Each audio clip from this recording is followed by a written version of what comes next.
Welcome. My name is Dr. Carla Alcindor, and I'm the Senior Director at the UST Max Center. UST Max is a microcampus of the University of St. Thomas, which is located in Houston, but the UST Max Center is located right here in Conroe, less than 5 minutes from here in downtown. And it's our pleasure to host this evening's event, our Fall Luminary Lecture. And also, as I said before, I'd like to reiterate our appreciation for the partnership that we have with Sacred Heart Parish and their willingness to always welcome us here. And with that, I would like to get us started for the first part of our evening, which will be our luminary lecture from Dr. Jensen. And following that lecture, we are going to have a panel discussion to continue the conversation about this very important topic of bioethics as it relates to end-of-life decision-making. So Dr. Steve Jensen, who's here with us this evening, is the Bishop Wendelin J. Nold Chair in Graduate Philosophy at the University of St. Thomas. He has been a professor of philosophy since 2007 and was the director of the Center for Thomistic Studies at the university from 2017 to 2020. He has taught biomedical ethics for 30 years and has written extensively in the areas of ethics and biomedical ethics. His books include Living the Good Life, A Beginner's Thomistic Ethics, and The Human Person, A Beginner's Thomistic Psychology. Please help me welcome Dr. Steve Jensen.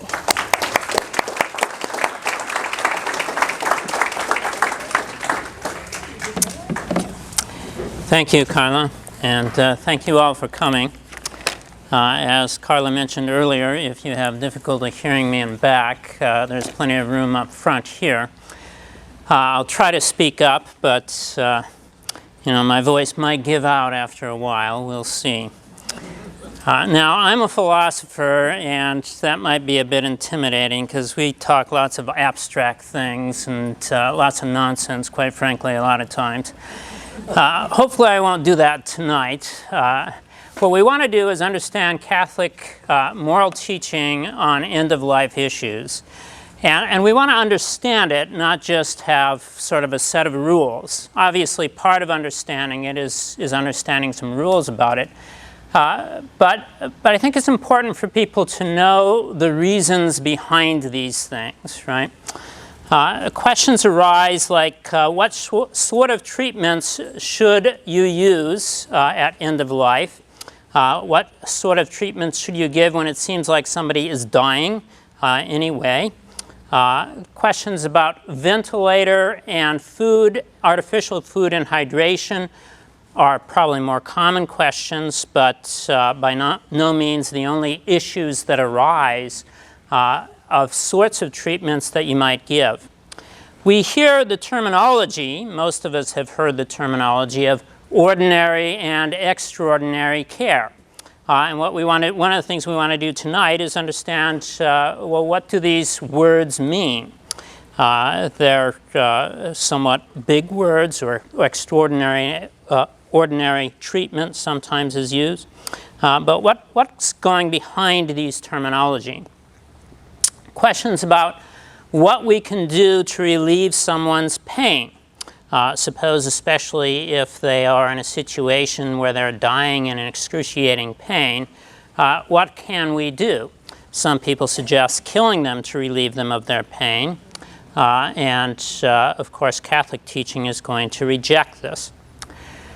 Now, the fundamental distinction that really underlies all Catholic moral teaching surrounding these issues is a distinction between killing somebody and allowing someone to die. This distinction has both a sort of moral meaning to it and what I, as a philosopher, call an ontological meaning. And there's a big word to throw out there, right? What the heck does ontological mean? Well, it just means something like having to do with the being of the thing. How do you distinguish different cases as a case of killing as opposed to as a case of a letting die? And that's a separate question from, well, what's the morality of a killing and what's the morality of a letting die? So I think it's good to give some examples that aren't in the medical environment to help us understand this. So the example I always give to my students is you are out on a yacht with your mother and, well, with your philosophy teacher, okay? This allows my students to enjoy some of their more macabre dreams, I guess, but anyway. So the first scenario to consider is that both your mother and your philosophy teacher fall overboard. Neither can swim and are struggling, but they're overboard on quite separate ends of the yacht. You figure that you don't have time to save them both, and so you quickly run over and save your mother. And in the meantime, your philosophy professor has gone down under for the third time and died. Well, you haven't killed your philosophy professor. You might say you allowed him to die. You made a choice not to save him, would be another way of expressing it, right? Now, this is quite different from being on the yacht with your philosophy teacher and giving him a nice nudge overboard and then chuckling as he screams for help, right? Now you're on the side of killing rather than on the side of letting somebody die. Now, as I said, we've got a kind of twofold distinction going on here. One is a moral distinction, and the other, this what I call the ontological distinction.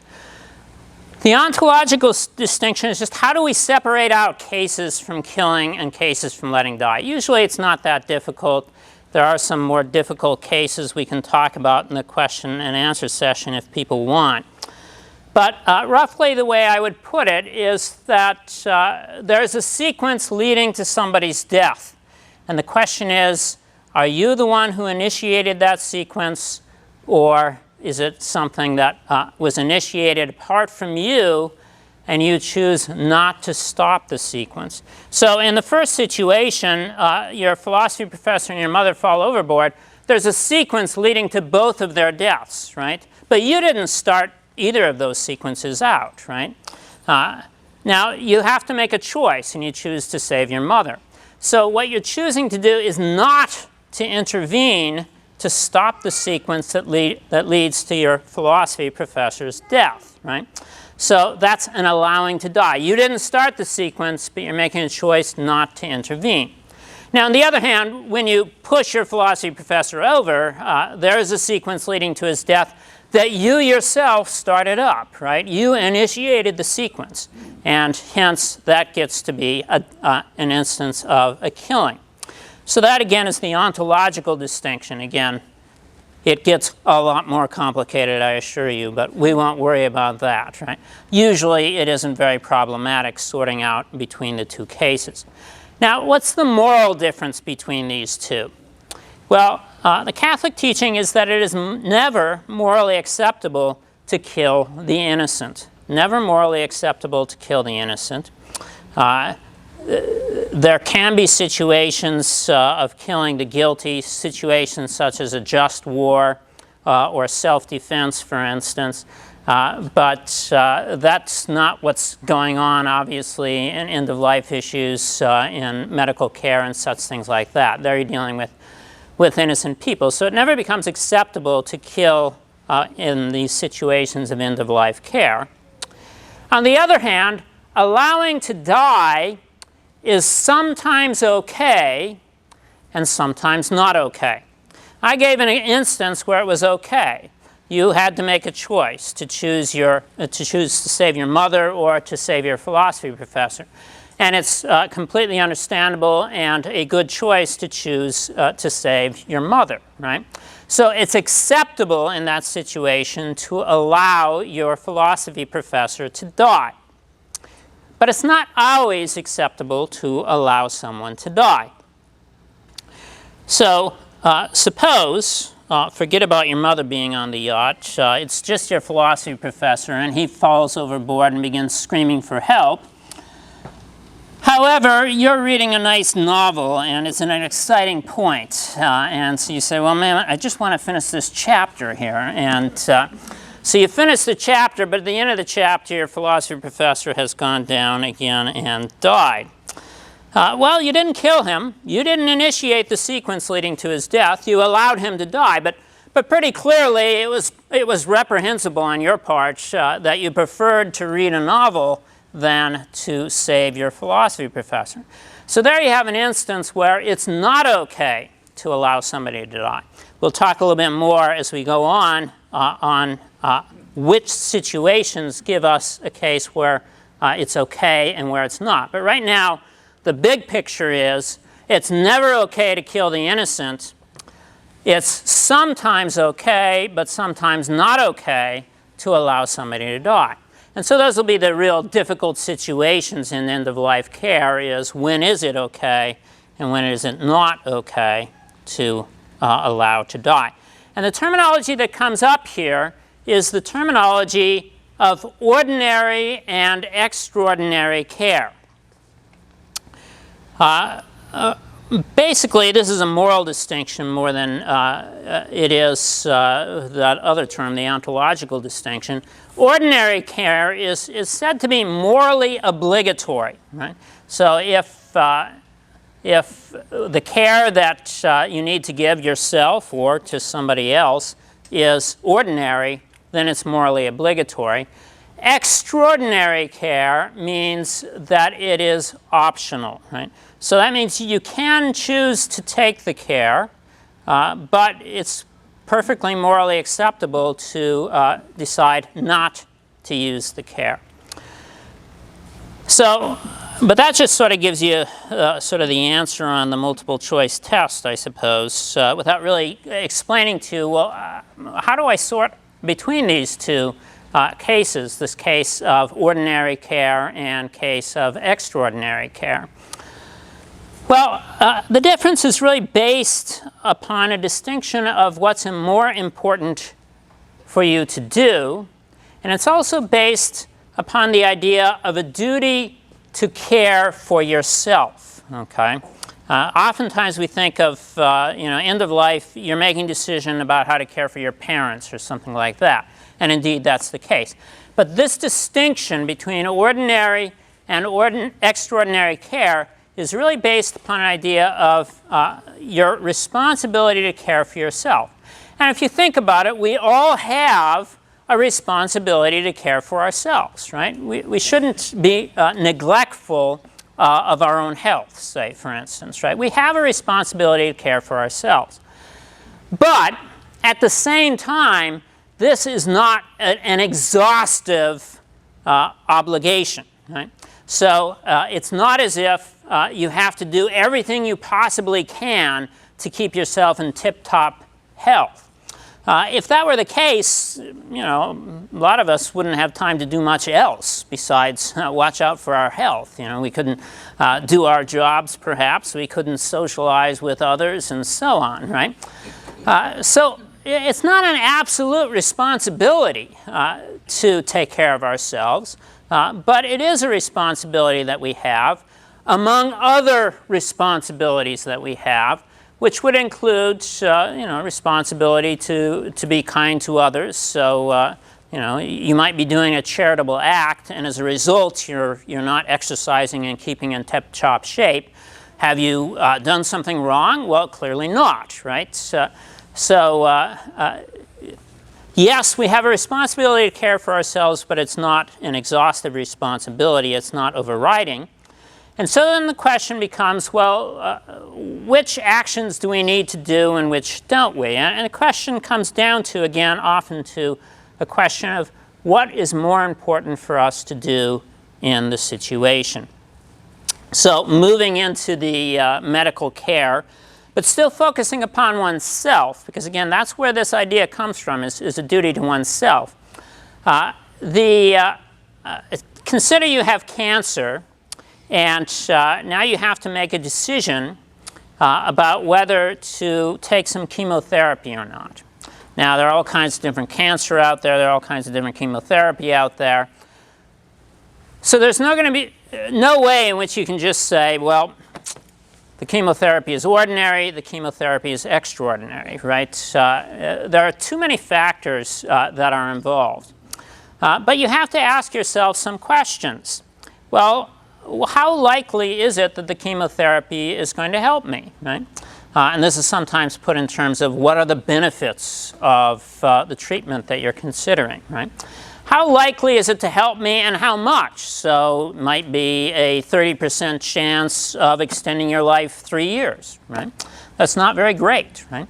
It might be, on the other hand, a 50% chance of entirely putting the cancer into remission, right? So, which is much better. Right?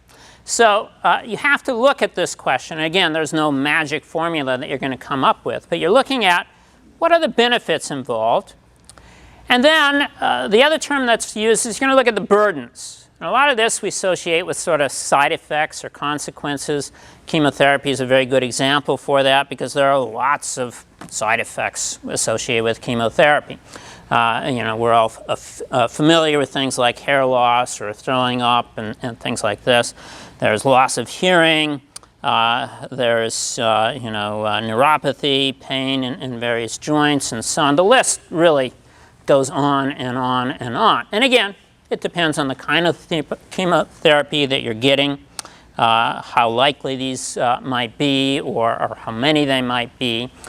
So there's not going to be an easy answer looking at this. But what you're looking at is, well, okay, what are my chances of benefiting from this? What possible benefit can I get? And then, on the other hand, what kind of burdens are associated with it? And the burdens don't have to be just sort of physical burdens. And the benefits don't either, quite frankly. But since we're looking at treatment, it's typically the physical benefits we're looking at. But there can be, psychological burdens that are associated with this.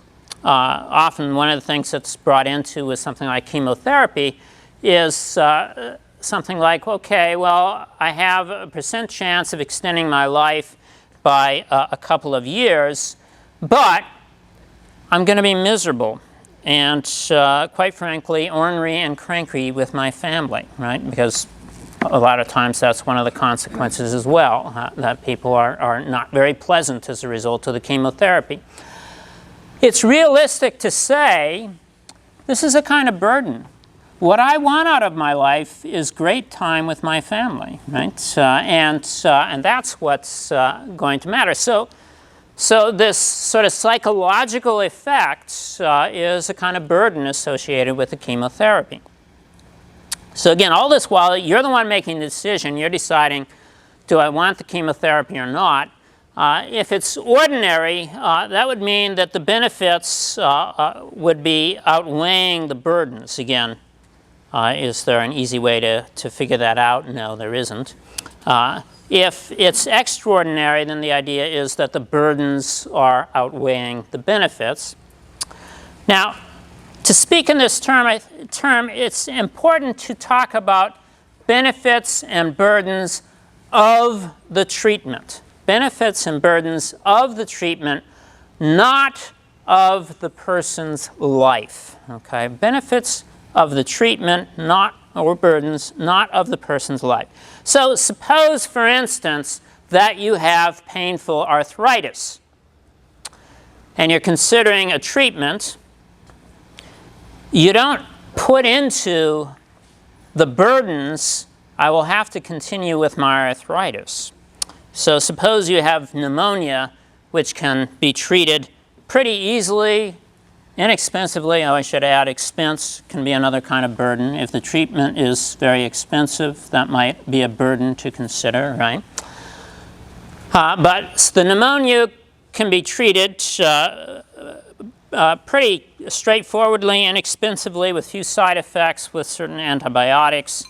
But you say, oh, one of the burdens is I just really don't want to keep on living with my arthritis. Sorry. And that's just not right. What we're looking at is the benefits or burdens of the treatment, not of your life. We all have burdens in our lives, right? We all know that we have burdens in our lives. And sometimes, we have a rough day and we're kind of hoping that we don't have to keep on going, right? That's a burden of our life. It's not a burden of our treatment. And of course, with our faith, we know that we have these burdens for good reason in God's care and providence. And so it is when it comes to something like arthritis. So it has to be a benefit or burden of the treatment, but that can include long-term consequences of the treatment. So, for instance, if what you have is, a gangrene leg or a foot that's, infected because of diabetes or some other cause, and you consider the burdens, one of the burdens can be you have to live without this leg the rest of your life, right? Because that is an effect of the treatment. The arthritis I was talking about before, that was just a condition you already have. It wasn't a burden of the treatment. But if, in fact, you need to get an amputation, living without that limb is a burden of the treatment, right?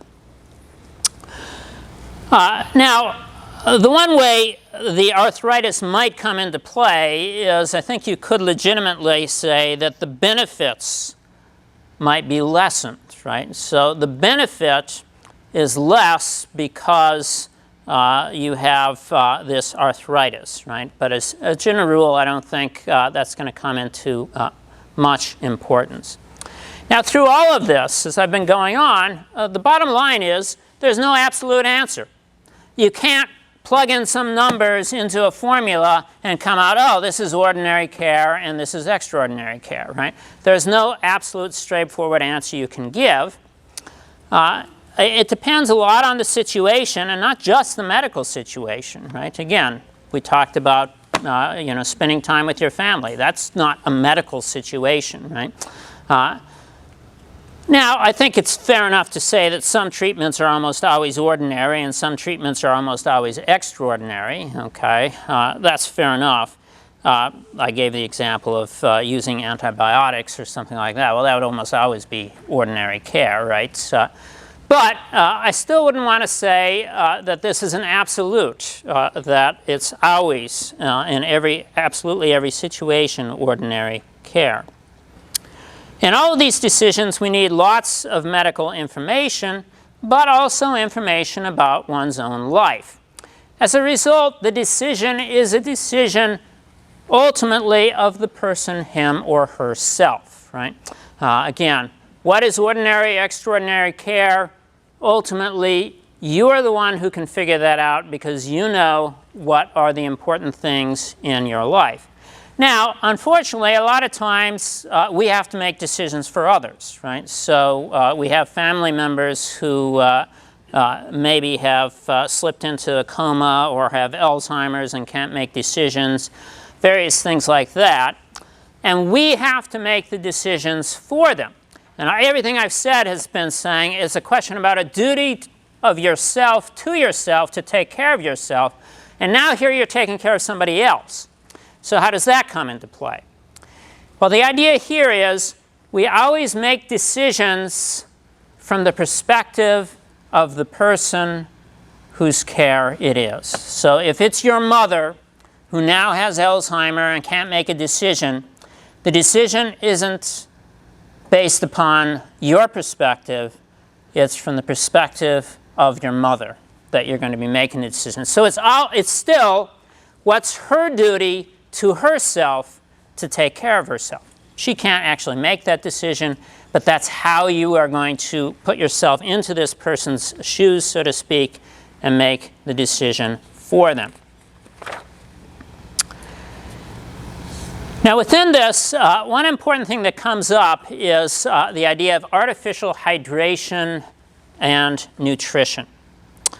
Especially with John Paul II, the church has come down pretty strong on this, that this must be provided unless the terminology sometimes used, it does not reach its finality, which gets into, again, maybe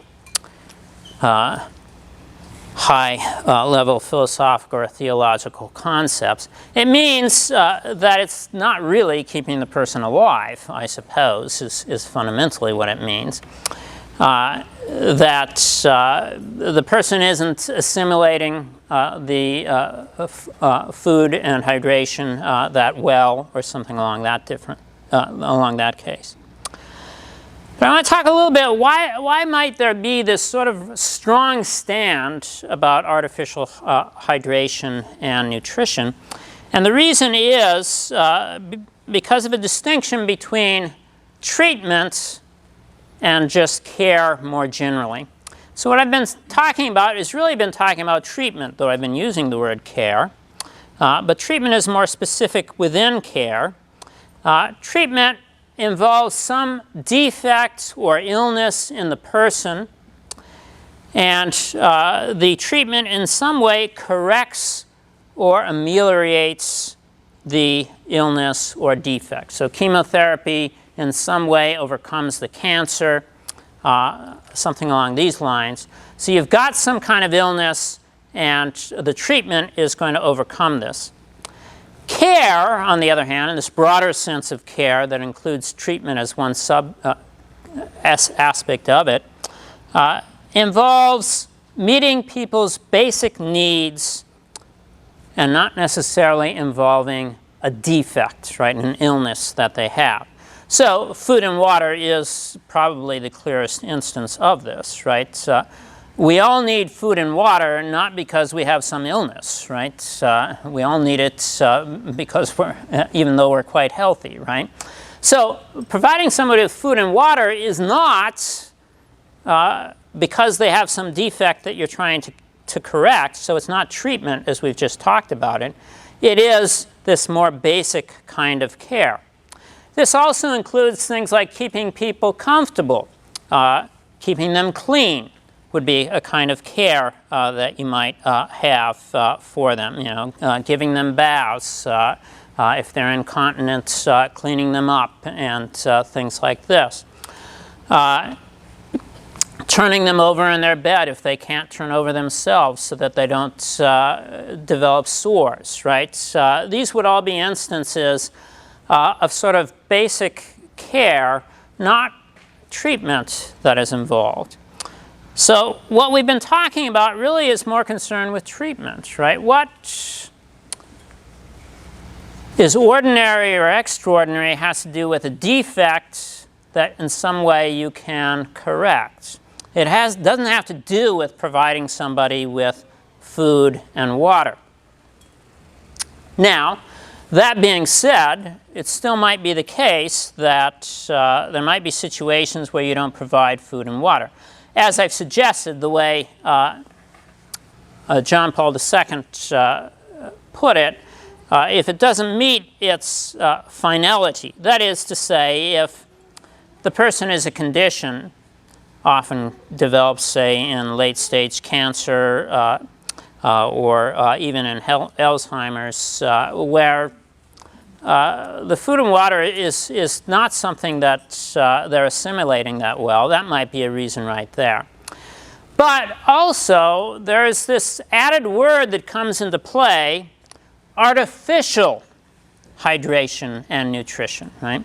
So it's one thing to provide food and water. It's another to provide it artificially. Well, what does that mean? Well, typically it means putting a tube leading into their stomach. That can be either by putting it down the esophagus or sometimes surgically cutting open a hole into their stomach, right? And then putting the food down into their stomach in this manner, right? Well, here you have already something that is perhaps treatment, okay?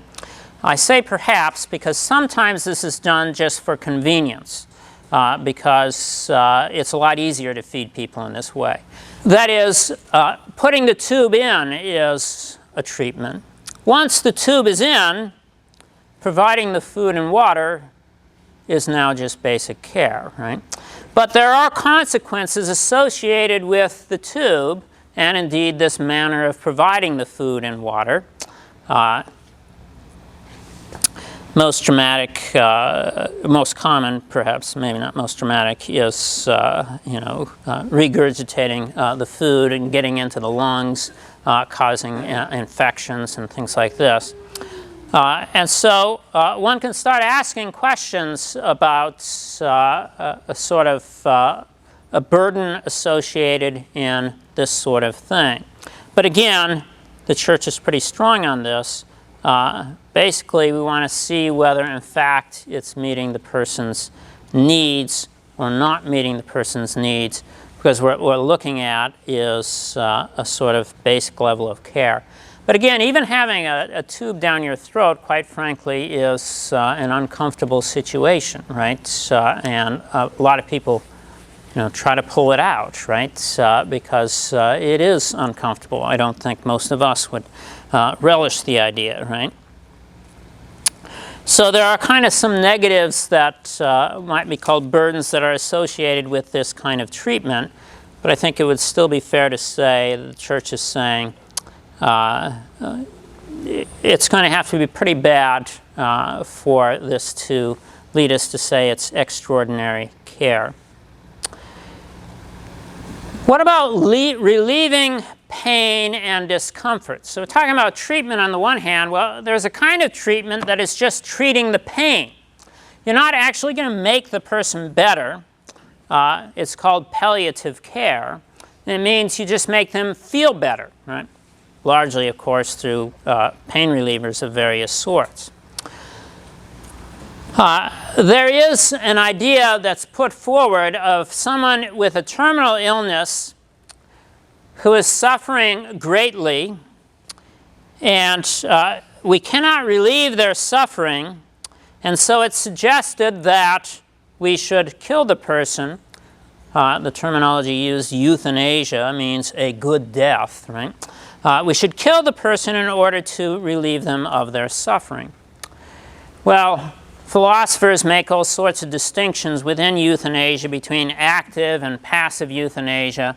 Active basically means what I've called killing. Passive means allowing to die.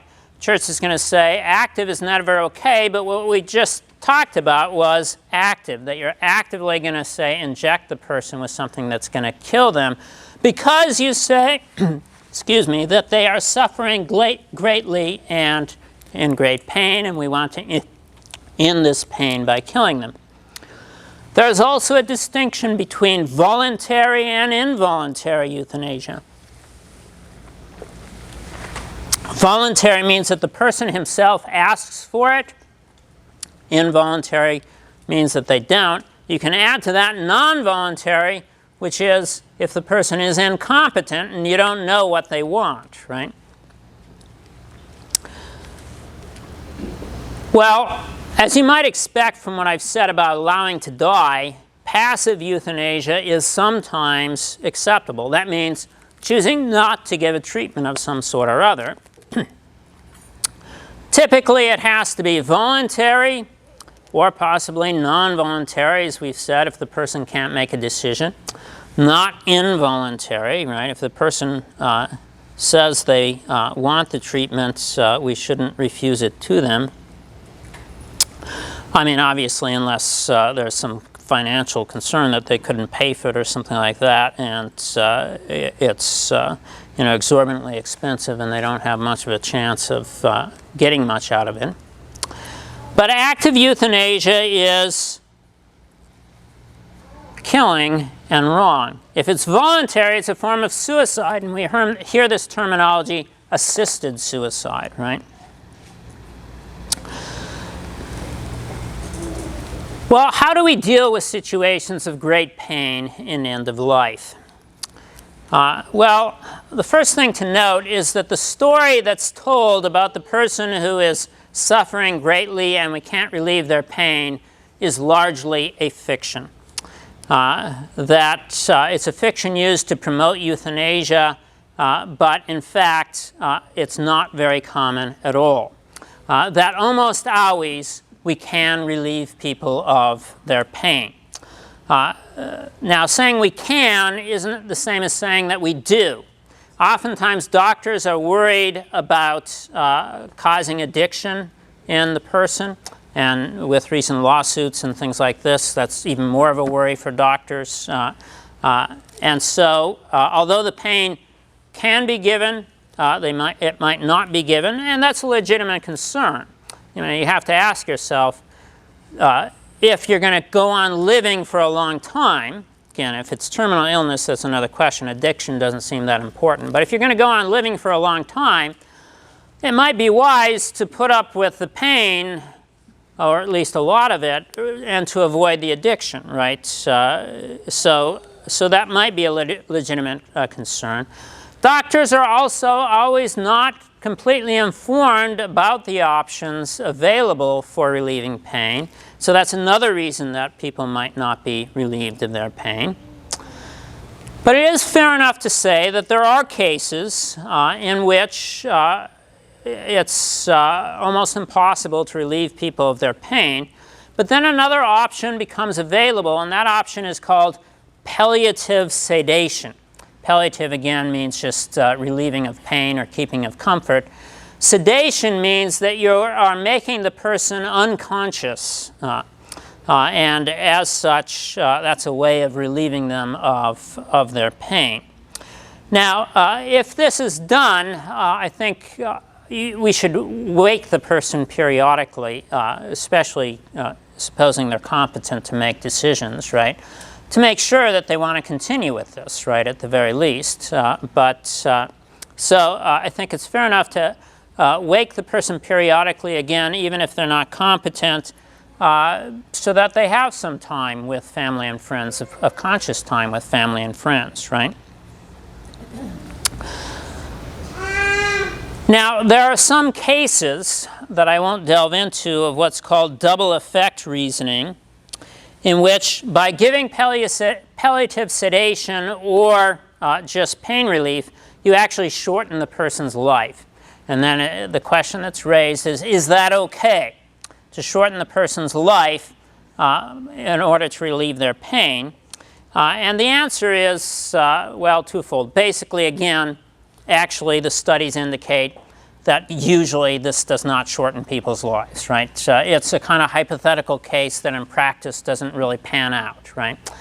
But secondly, insofar as it does pan out that you might be shortening somebody's life by relieving them of pain, yes, that can be acceptable, because you're not trying to end their life, you're trying to relieve them of pain, and you're foreseeing and recognizing that they will have their life shortened.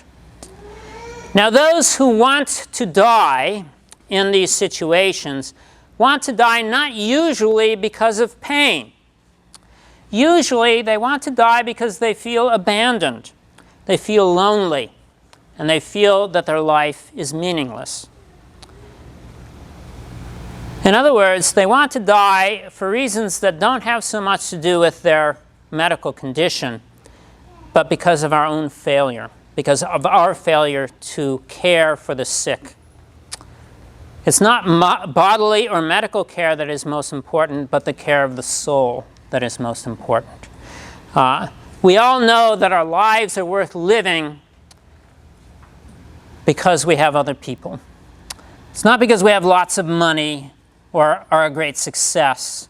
It's because we have other people to live with. And sadly and unfortunately in our world today, a lot of people who are sick and suffering are left alone. And that's why they want to die. How do we solve this problem? We don't solve it by killing them. No, the problem is ours, that we're not making them feel wanted. So we must learn to love the least among us, even those who seem to offer little to us or to the world. Those who are disabled, those who are bedridden, even those who are not conscious. For it is not by pleasure or independence that we find meaning in life. It is rather through love that we find meaning in life, both by loving others and by being loved. And one of the ways, surprisingly, to most in the world, but not to those who believe in Jesus Christ, One of those ways that we can love is in our sufferings. By way of our sufferings, we can love others. Christ suffered and died for our sins, and we ourselves can actually share in Christ's redemptive sufferings. We must never forget in any of this that we live for others and not only for ourselves. We live for others and not only for ourselves. So much talk about euthanasia is whether my life is worth living, and it's all looking at myself, myself, myself. You aren't here to live for yourself. You're here to live for others. Most of us are not called to live for others by way of heroic suffering. We all do suffer some, and we all suffer for others some. But most of us do not have dramatic or heroic suffering. Soldiers or police officers might have to sacrifice their life, and that's rather dramatic. They're living for others in a very profound way. Sometimes those who are suffering from illness can use their suffering to live for others. They can love in part through their very suffering. Thank you very much. Following Dr. Jensen's presentation earlier, we've now assembled for you a panel of professionals who are going to share some of their thoughts with you. And this is your opportunity and the right time to ask those questions that you might have. Before we start with the questioning, let me introduce to you who we have on this panel. So here next to me, we have Mr. Larry Rice.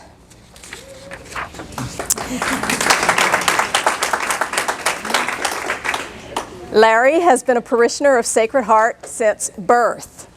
That's right. He graduated from University of St. Thomas with a Bachelor's of Business Administration in 1993, and then graduated from South Texas College of Law in 1995. Larry has been a licensed attorney for 26 years and practices estate planning and probate, family, and real estate law.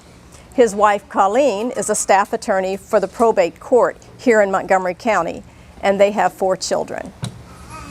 And you've already met this evening Dr. Jensen. Next to him is Ms. Nannette Coons. She serves as the Archdiocese of Galveston-Houston. She's been there for almost 30 years as a catechist, youth minister, educator, and board-certified chaplain. She has 2 degrees from the University of St. Thomas, a Master's of Art in Pastoral Studies, and a Master's of Art in Theological Studies. Since 2018, Nannette has served in the Catholic Chaplain Corps in the Conroe Woodlands region as a lay chaplain to coordinate and facilitate the pastoral and sacramental care of Catholic patients and residents, and their families in regional hospitals, hospice centers, rehab, nursing homes, and the homebound. She works with local parishes and facilities to recruit, train, place, and mentor close to 100 pastoral visitors who visit the sick and infirmed. Nannette also serves as the interim director for the Catholic Chaplain Corps.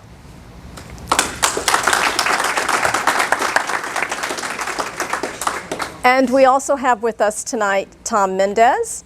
Tom is an attorney at the Kalish Law Office in the Woodlands, Texas, where he practices, where his practice includes probate, estate planning, and guardianship. He worked for 4 years at Texas Children's Medical Legal Partnership, working closely with patient, family, and medical staff, and continues to support the program as a pro bono volunteer. He is a 2009 UST graduate from the Honors and International Studies programs, and a 2015 graduate from the University of Texas School of Law.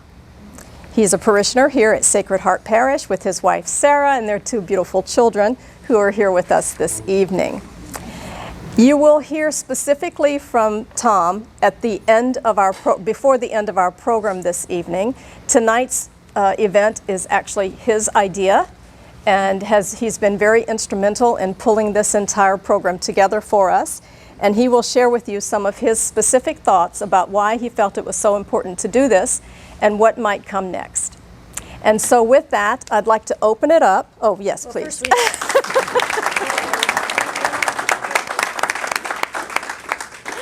Yes, thanks for helping me welcome all of our panelists. And yes, sir, I know you have a burning question, please. I do. Terry Schiavo, that whole case puzzled me. I asked a Monsignor about it, and his answer surprised me. So can y'all comment on that? Yeah, so the Terry Schiavo case made lots of publicity. And as is often the case with the media, you're not getting maybe the full story or a clear story. That included reports that she was brain dead, for instance. Well, brain death is a very technical medical term. That means that you've lost all brain function. She had not. The claim that was really made, not by the doctors rather than the media, was that she was higher brain dead, or the term that's sometimes used is persistent vegetative state, where she has the brain functions that keep her alive, but maybe not the brain functions that would give her consciousness. As it turns out, though this wasn't so clear at the time, what was clear at the time is that this is hotly contested as to whether this is a real state or not. What has come out since is that a lot of people thought to be in this so-called persistent vegetative state actually are conscious. Or at least what some call semi-conscious, right? So there is a condition of a semi-conscious state. They can actually communicate with these people by way of some of the brain scans, asking them to, think about something that they really love, that they know causes certain activities in the brain. If they mean yes, or not to think of it, if they mean no. They can actually communicate with some of these people, though they can't communicate by other ordinary means with them. There's also a case, state, although Terry Schiavo certainly wasn't in this state, but what's called a locked-in state, which means that a person is actually fully conscious, but they don't have control of their body. So they can't communicate. Sometimes they have control of maybe just one part of their body. Probably the most famous case was a man in France who could move one eyelid, and that was it. He wrote a book in this state by blinking his eye, and it's an interesting book, Diving Bell and the Butterfly. I can't remember his name. Pardon? Butterfly and the bell jar. I think so. Right. Diving bell, I think it's the diving bell. Diving bell, yes, that's right. Right. Can you repeat So, that? I didn't hear that. it's the diving bell and the butterfly, or the butterfly and the diving bell. I can't remember which, but and I cannot call to mind the name of the author right now. But now Terry Schiavo again was not in that state. She was certainly either in this persistent vegetative state or in a state of semi-consciousness. Now, the important thing to keep in mind for Catholic moral teaching is that Terry's life is worth living, and not necessarily just because she's conscious or not conscious, right? She is a human being made in the image and likeness of God.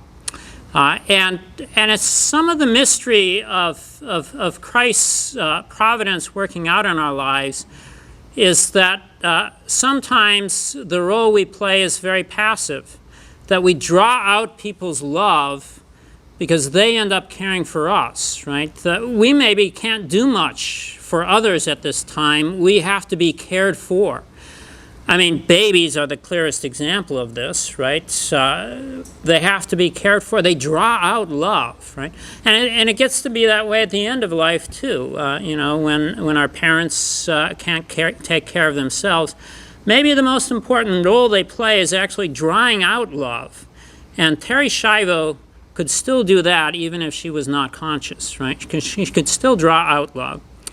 And the question involved here was, should she receive the artificial hydration and nutrition? Hers was a case that, at least initially, the only reason they gave her the artificial hydration and nutrition was for convenience. She could swallow, she could chew. Now, after you've put somebody with a tube for a while, they sometimes lose this ability just because they've been on this, and so she probably did, but at least initially she could.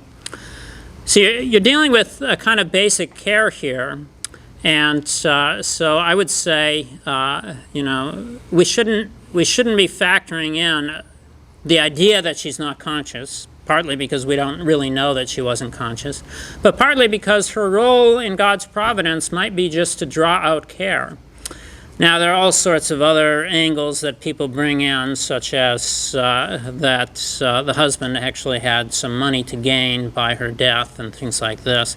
Money that was used up in the lawsuits, by the way, with the parents, so he probably didn't get anything, but had there not been the lawsuits, there was, a questionable motive that might be involved. But the main thing I would say to consider is that we have here a human life made in the image and likeness of God, and we're dealing with basic care. Thank you, Dr. Jensen, for that thoughtful response to that first question. I would like to bring in some of our other panelists into this conversation, and I'm sure you probably have more questions. Before we get to your questions, let me turn to you, Nannette. I'd like to ask you, we heard a lot earlier about those decisions that have to be made about our own end-of-life care. How can we help our loved ones become comfortable with our decisions about our own end-of-life care? Thank you. One thing I want to just point out about the state that Terry Schiavo was in, because I think a lot of us became, or I can say, I'll just speak for myself, very anxious about the idea of artificial nutrition and hydration. And I know not long after that, my own mother was facing her end-of-life journey. And for one thing, this kind of state is very rare. This is something we don't ordinarily see. It's not something most of us would encounter in the relationships we have with our loved ones, right? That we're not going to find them in such a state where we have this kind of question. And I think it's really good for us. I know in my own experience personally, but also as a chaplain, is that we need to ask those questions that Dr. Jensen was mentioning. What is the objective of this treatment, and how long before we see the desired results, right? I think we always need to be people who ask the medical community what the expectation of this, because we can put people on machines and they can essentially last for months on a machine, and then eventually you may have to make a decision to terminate care because it's only the machine sustaining that life. And once the machine is removed, there may not be. Is that a burden for you, for your loved one, that sort of thing? But also, for us as individuals, to really begin to think, medicine offers a lot, but medicine is never going to make us immortal, right? And that there's a natural progress of letting nature take its course that happens, and part of that natural progress toward the end of life is the body begins to reject nutrition and hydration. In fact, eventually the body will no longer assimilate it, and it actually becomes harmful to the body, especially when we're pumping in intravenously, right? The body no longer absorbs, it starts to swell, you get all sorts of gastric issues and that sort of thing. So when it comes to artificial nutrition and hydration, which I think a lot of, for me at least, I don't know about you, this seems to circulate, it's not necessarily the answer, the question you need to be asking, more of what kind of care we can help. So when you get to hospice care, when you get to end-of-life care, palliative care is more about, my sister who's a type 1 diabetic, she's been on palliative care since she was 30 because she's got a condition that will never end, probably eventually will contribute to her death, but she's able to manage it with insulin and diet and that exercise and that sort of thing. But when you come to end-of-life care, hospice care, it's really important to begin to ask yourself, and you gave a really good example of that, you know, what do you want to do with your last moments, weeks, months, years? If being with your family is important, then that's a consideration to take. And it's something that's important to communicate to your family, because what's going to happen is you're not going to be able to make those decisions, and your spouse or your child or your sister or your brother, whomever you've designated, is going to have to make that decision in a vacuum. And it's so much better if everybody knows at a time, this is what's important to me. So what's important to you, and then how can you live out what's important?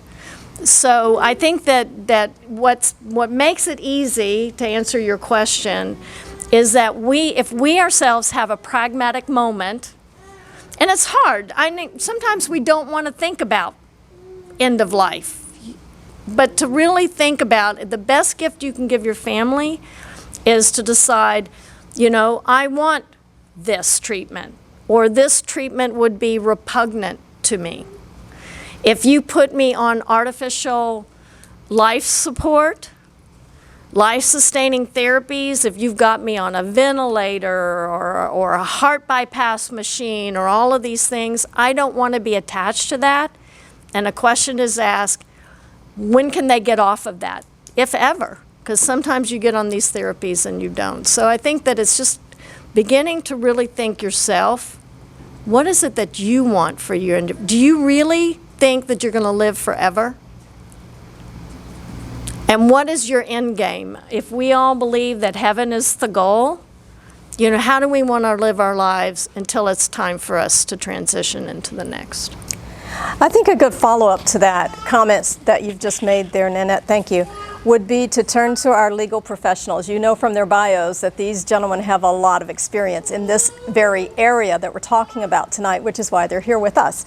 So I would like to ask first Larry, let's say that you haven't been completely successful in getting your family to get on the same page with you, with your desires, just verbalizing them. What documents might a person need or a family need to have in place to make sure that their wishes are being met at that time? Sure. In essence, when you hear the word estate planning, most people think of a will, which is, a will is pretty simple. We all know what that is. Not to be morbid, but that's kind of what we're talking about. You know, a will, it's easy. You're dead. That's when the will comes into play. Until you're dead, the will stays on the shelf. It doesn't do anything. Really, the more important documents are your powers of attorney, your durable power of attorney and your healthcare power of attorney, because, you know, unlike the old Irish blessing, well, I don't know what it is, my dad used to say it, but, you know, you want a swift and quick death and that's it, and you're done. And that's, but that's not the case for most people. Most people are either on a decline or something happens, or there's just some midlife event where you're incapacitated or something happens, and that legally, that's where you can get in a lot of trouble, because capacity, unlike death, which is like a light switch, I guess, in essence, but, you know, the capacity issue is broad, and so you need to identify, you know, who's going to be in charge of your money stuff, who's going to be in charge of my healthcare decisions. And the example I always use, because we have MD Anderson here, which is wonderful, you know, is when you're down at MD Anderson, they can say, oh, your symptoms and your prognosis fits perfect for this new Pfizer study. You know, you're a candidate, it might cure you, it might kill you, but do you want to do it? And you should, yes, I'm 28 years old, I'd love to try it. I'm strong, otherwise let's do it. You know, if you're incapacitated and can't consent for yourself, then you don't get to do it, because they need waivers. They're not going to give you the monkey blood unless they know there was a waiver involved. So, you know, that's where your designations come into place, so somebody else can make those decisions for you. And then lastly is the directive to physicians, and I keep looking at you because you're a doctor, and you know these things, and because I've drafted estate planning for my doctor friends, and they're like, no way do I want to be on all that stuff. I mean, that's the universal thing. I mean, I'm not speaking for you, but most of them don't want all that stuff, and you got to realize in Texas there has to be 2 independent physicians. It's not like, oh, she looks peaked today, let's pull it. It has to be unequivocal. You have to know that they're not coming back, and then 2 other people have to come in and get there. And so, there's a Catholic directive out there and I was just telling y'all, I don't know who wrote it, I don't know where it came from.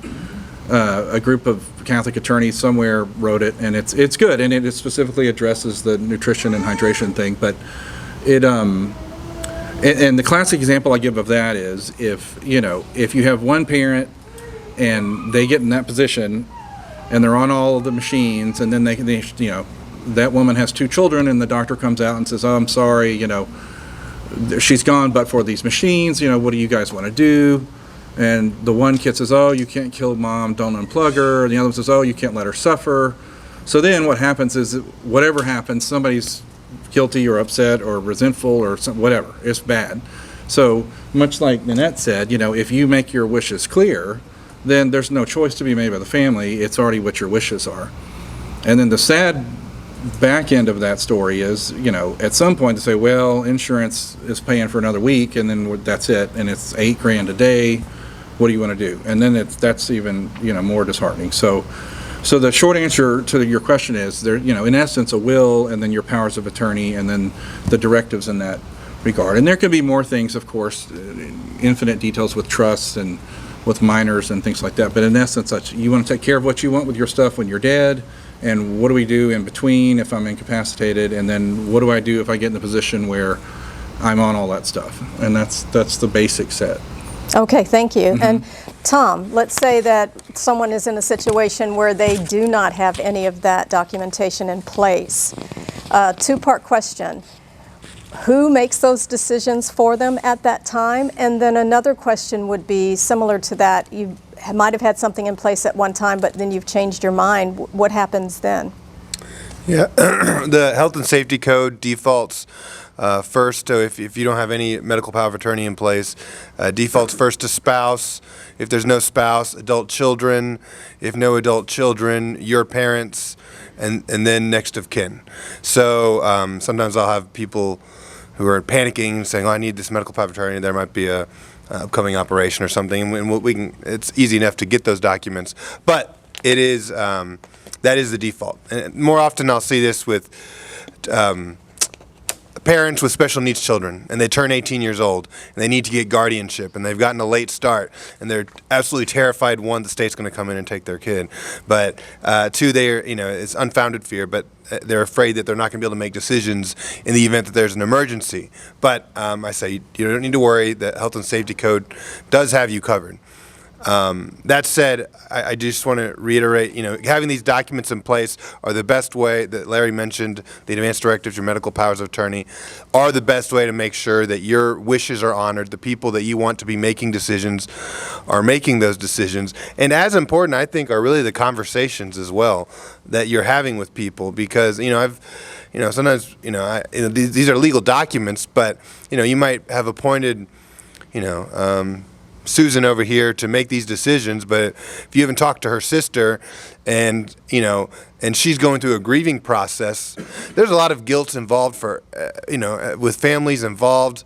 And if you haven't had conversations, even if you have those legal documents, those are not the live situation. And so having had those conversations with the people that are going to be having that hallway huddle, you have to imagine your family members, and I'm sure many of you have been in that huddle yourself, having to make, okay, what do we do in this decision? By having those conversations ahead of time, whoever you've designated in your medical power of attorney gives, in some ways, even though they're authorized, it also gives them that comfort of knowing this is what you wanted. And I think that was your first question. What was the second part of your question? Well, if let's say I have a document in place, but when it comes down to it, I change my mind. Right. Like at the end, maybe. Mm-hmm. I mean, if you've got the capacity to change your mind, you can change your mind. So you can ask the medical providers there and say, hey, I need to do a new medical power of attorney. They've got sort of form documents that you could fill in that do okay in a pinch. I would say it's good to, if you have an attorney that it's always good to speak with an attorney, but you can change your mind. And the advanced directives dictate, and it'll allow you to choose. Essentially, it's often called a living will. Allow you to say, okay, this is the treatment I want if this is the situation I am in. But if you change your mind on any of it, you can always do that. You're like, oh no, I've already. Keep your attorney on speed dial. I want water now. Yeah. Deacon Joe, you had a comment? Yeah. When does the ethics committee? When do they come in? And who calls them? What's the process for getting the ethics committee involved in a case, or the time frame? Well, I think the time frame depends. Certainly when we had the COVID crisis and we had a limit of resources, there were a lot of conversations in hospitals regarding who gets the ventilator and who doesn't. Thankfully, what happened is new treatments were developed to help with that. I've been in cases, as I said, 4 or 5 months where ethics was never involved. I think it's when Enrique was talking about when there's some kind of question between the family desire and the patient desire. When there is a resource issue, like we had one patient at St. Luke's. How long was he on the ECMO, Enrique? You've had patients on ECMO like for 6-7 months, and that's like what, a $80,000 a day treatment. When you get these kind of things, a lot of times ethics will come in it to have an objective eye. They're not always the evil ones who come in to decide. I'm not trying to typify. I'm just saying that this is a body that's trained to look at the big picture and see what's going on, and that's when ethics usually comes in.